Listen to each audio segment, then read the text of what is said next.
gian mang hamo cất thư giặc phi dạo thu lãng lê mây lên cano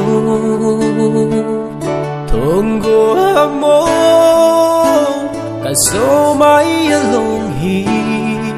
ô giật tâm lung la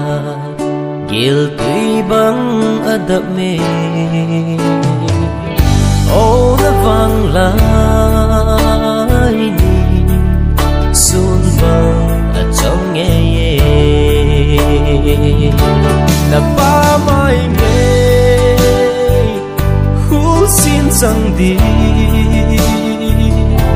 za vang a si bon lâu băng chưa lâu lại dây bên ni ơi à vài băng tham nahi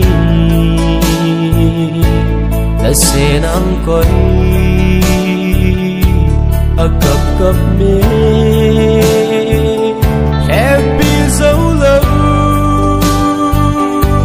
nó vắng chạy chân to gian phung ghê cùng cô đơn tình lệ cả hiền về dinh ngô về cho là hi gian phung ghê cùng cô đơn tình lệ khi một đôi dinh một lệ cho là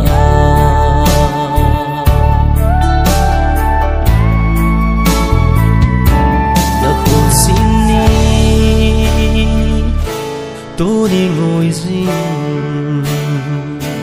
lẹn hàng cúm khô khu kem nung bằng ý giờ tầm khăn khô đại dinh á thiếp dâu tê nam yên ngày bên ni vàng khô lại thô nghe đã vang ngày nay luôn hình cả lung lối đã ba mai nghe hú xin rằng đi za vang a si bon lâu băng chưa lâu lại dây bên ni ơi à vài băng tham nahi đã sẽ nắng coi a cập cập mê happy dấu lâu